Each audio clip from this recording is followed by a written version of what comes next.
Well, fitting with how Matthew's been bringing us the account of the life, death, burial, and resurrection of Jesus Christ, his version of the events around the burial and rising of Jesus are very brief. There are a lot of things that Matthew doesn't tell us. And I toyed with the idea of really bringing in all the different gospel accounts and kind of painting this complete picture. But as we've been looking at the Gospel of Matthew, my aim is to really tell it from the author's perspective. What is Matthew trying to tell us? And there's a reason why an author leaves things out. And I know this isn't the case, but writers will tell you that a story is basically life with all the boring parts removed. That's what makes a really good story. And not that any of the other things were boring in terms of what happened with the resurrection of Jesus Christ, but Matthew's honing in. He's removing everything but what he wants to tell us. And what kind of came clear to me as I was going through this section is that Matthew has been telling us about how forces, both seen and unseen, were attempting to wipe out and then contain this person, Jesus Christ, and his mission here on planet Earth. And what Matthew shows us here in this final chapter is the last attempts to contain Jesus and how much those efforts have failed. And aren't we glad about that? So let's begin in chapter 27. We left off in verse 55, right after the Roman soldiers who had crucified Jesus had felt the earthquake that had taken place and saw how Jesus died, where he cried out with a loud voice, "It is finished," and he gave up his spirit. One thing that shows us is that even though Jesus was being crucified, a horrible, brutal, torturous kind of death, one in which victims often died from exposure or dehydration, Jesus was still able to call out in a loud voice. Jesus, from beginning to end, was completely in control of everything that took place. And so when Jesus needed to cry out, even though a normal person being crucified wouldn't have been able to do that, Jesus was certainly able to do that. And so then he gave up his spirit voluntarily.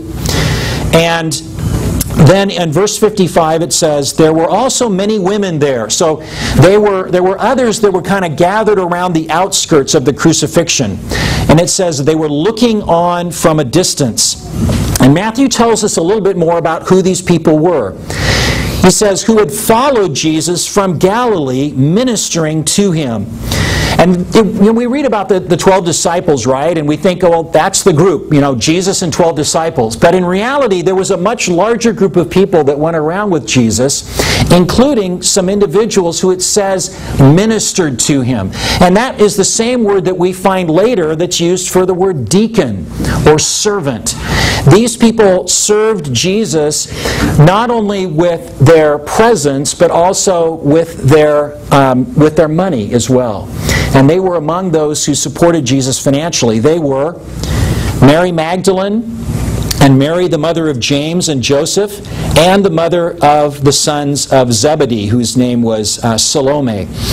And I think it's really cool that Matthew mentions these women and their ministering to Jesus from his days in Galilee. They didn't have any power. They couldn't rush in and rescue Jesus. A lot of them were women, so they really didn't have much of a voice, even in that society, to be able to do much of anything. But what they had, they gave. And we may think that we really don't have much to offer Jesus. We aren't a powerful person. We aren't necessarily a rich person. We aren't a person whose place in society gives us a big voice to affect things in our culture. But it is often those who think they have little to give whose devotion to the Master is the greatest. Now, why do I think that's significant? Because in reality, a lot of times what you think you have is really a liability rather than an asset in the hands of the Lord. What He really wants is you. And the more you can just give you, the more He can fill you and do with your life amazing things you never would have thought possible. I focus in on these women, and Matthew does as well, because they were the last to see Him buried. the first to see him rise. The close relationship these women had with Jesus was really unparalleled, and it was wonderful.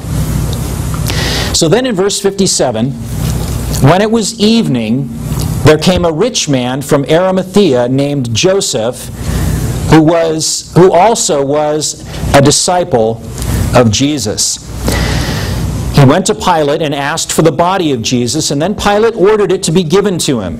And Joseph took the body and wrapped it in a clean linen shroud and laid it in his own new tomb, which he had cut in the rock. And he rolled a great stone to the entrance of the tomb and went away. Mary Magdalene and the other Mary were there, sitting opposite the tomb. Joseph of Arimathea, as we like to call him. In John chapter 19, John tells us that Joseph was actually a secret disciple of Jesus Christ who feared the Jews, so he would not make his discipleship known. Joseph was rich. A well-to-do man, was able to carve into the limestone cliffs around Jerusalem a tomb. This tomb was large enough to walk in, so it was even a more lavish tomb than the average might have been. It says it was new. That doesn't mean that they were still chipping out stones when Jesus was being crucified. It just means that it had never been used.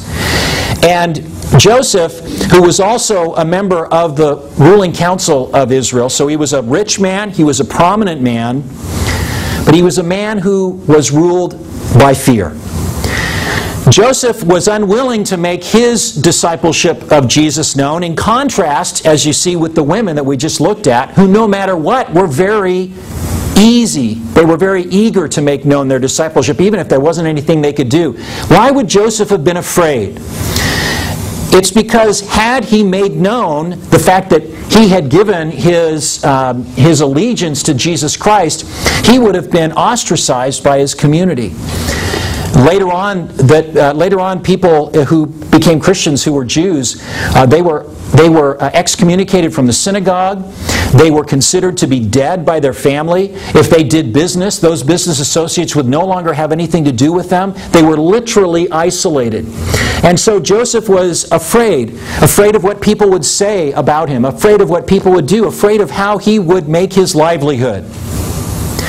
But something happened to Joseph as he either witnessed or heard of the crucifixion taking place. Something snapped in him.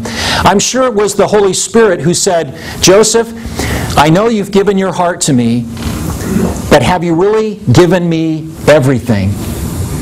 Why, Lord? Is there something else I need to give? Yeah, I do have something in mind. Remember that tomb that you carved? I need to borrow it. I don't want to keep it. I just need it for a couple of 3 days. So Joseph, and I like how this works, right? Who's the master manipulators in this situation? Or let me put it this way. Who thinks they are the master manipulators? It's the chief priests, the scribes, the elders, the Pharisees. They thought they had this thing nailed. And here Joseph, who kind of knew all the ways that they worked, probably thought to himself, okay, we need to get Jesus' body out before anybody else gets a chance to touch it. So he beats feet down to Pilate's office and, gets in, probably allowed an access to Pilate because of his position, and he says, Pilate, can I have the body of Jesus? Now, the bodies of those who've been crucified were worthless. They were worth nothing. So to Pilate, this wouldn't have really meant anything. Oh yeah, you're one of them. He would have looked just the same as all the other Pharisees and religious leaders that had come before him and demanded Jesus be crucified. So Pilate probably thought, okay, here you go, take it away. So Joseph goes with a buddy of his, Nicodemus. And if you remember good old Nick from John chapter 3, Nicodemus came before Jesus, and that's where Jesus first uttered the words, "You must be born again." And Nicodemus was also one of the rulers of Israel, and Joseph and he together took the body of Jesus with Mary and Salome and the other women